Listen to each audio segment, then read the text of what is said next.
¿qué ocurre cuando a lo mejor pasamos de ser más sumisos o más callados por vergüenza, Claro. por no generar un conflicto, a de repente todo lo contrario, ¿no? Nos vamos al extremo de ahora me enfado, ahora digo todo de forma directa. Sí. Son fases de la propia aceptación, ¿no? Claro, desde ese punto parece que no acepto, claro, porque estoy en rebeldía, en conflicto. Pero es que lo primero que tengo que aceptar para tener la aceptación completa es aceptar esa primera parte.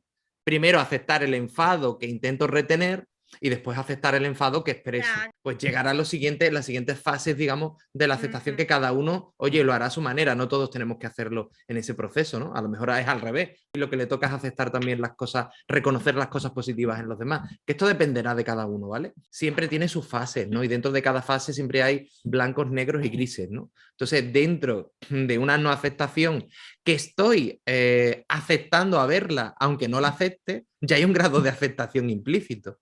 Por eso os decíamos en el taller anterior que en verdad el simple hecho de verlo y de no resistirme en extremo, pues eso es un gran grado también de diálogo y de comprensión. Recordad la primera planta de la pirámide del entendimiento, que era diálogo, empatía y realidad, ¿no? Primero diálogo conmigo mismo. Eso me da una empatía de mí mismo y de mi rol, de mi ego. Y eso me lleva también a ver distintas realidades que se dan y ponerle a cada una de esas realidades un sentido, una comprensión. Eso es lo que daba el área de la pirámide, la comprensión. Pero la comprensión no es lo mismo que el entendimiento, que era la segunda Es que planta. Imaginaos un diálogo sin que haya comprensión. ¿Cómo sería el diálogo? Veo algo y en vez de tener empatía conmigo o con los demás, lo que hago es identificarme con un rol determinado y enfrentarme con el resto. No veo las distintas realidades, lo que hago es ver la realidad que a mí me conviene o la realidad que yo percibo. Me conviene, que percibo, que distorsiono, el nombre que queráis, ¿no? Al final eso no me lleva a una comprensión, me lleva a ser efecto de mi incomprensión, que es precisamente ser efecto de mis miedos del pasado, de mis almacenamientos defectuosos. Claro, ¿qué ocurre si hago eso?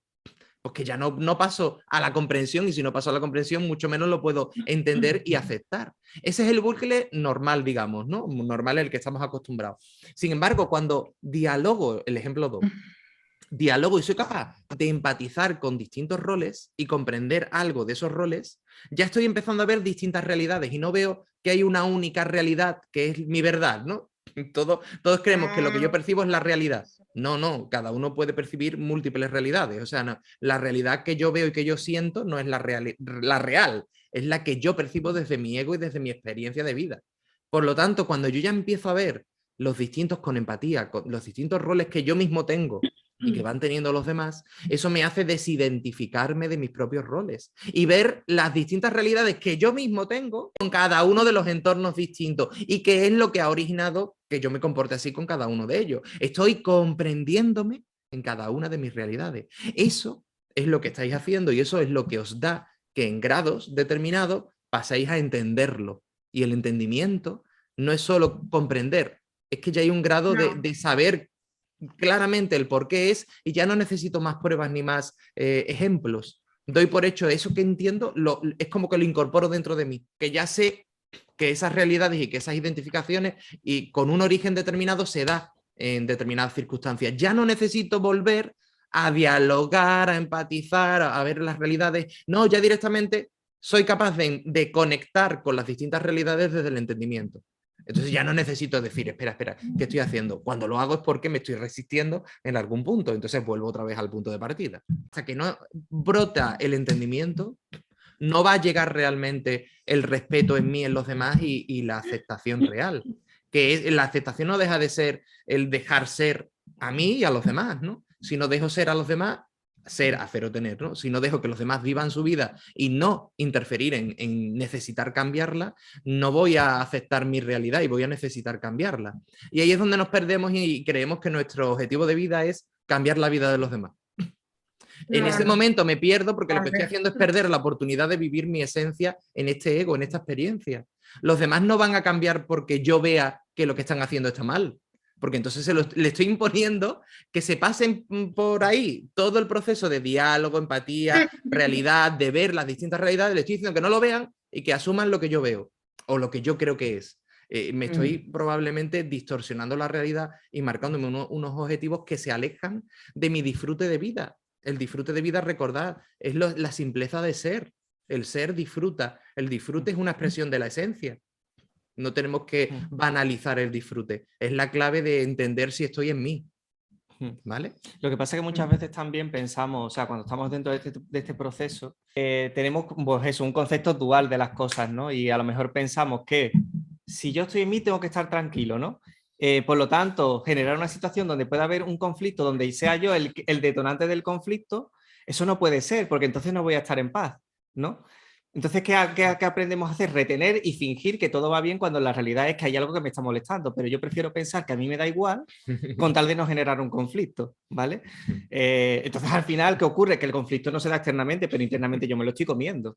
Dentro de nuestro proceso, cuando yo me di cuenta de que he estado reteniendo, claro, el siguiente paso, pues a lo mejor es empezar a expresar, solo que a veces, claro, como no estoy acostumbrado a eso, a lo mejor lo que voy a hacer es expulsar la emoción que he estado reteniendo durante tanto tiempo cuando me estaba callando. Entonces, Claro. voy a expresar un enfado y indirectamente de alguna forma también voy a implicar a la persona de fuera y le voy a decir las cosas que me gustaría que a lo mejor hiciese con respecto a mí, pero porque yo he estado reteniendo el enfado, ¿entendéis? Entonces, ese proceso se tiene que dar forzosamente, porque si yo no me pongo en expresar el enfado que yo tengo con la otra persona, en ese momento yo no me di cuenta tampoco de mi proceso ni de mi retención. Y mi enfado no se va a diluir.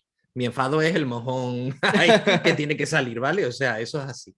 Me tengo que ver dentro de todo ese proceso, de toda esa cadena, en la expresión que yo tanto he rechazado, porque cuando yo estoy reteniendo, yo en el fondo estoy censurando a todas las personas que a lo mejor han sido muy inquisitoras o han expresado todo lo que han querido, ¿entendéis? Entonces ahora yo me estoy viendo a mí mismo en el rol que me he prohibido durante tanto tiempo, entonces la emoción la tengo que compensar de alguna forma, tengo que soltar todo eso. Totalmente eso. Y verme en ese rol también va a hacer que yo le quite importancia al hecho de no poder expresar ese rol, porque no pasa nada. Claro. O sea, yo también lo puedo expresar como otras personas. Y el hecho de yo poder expresarlo también hace que pueda, pues, ver que esas personas a su vez también lo hacen por algo en un momento determinado.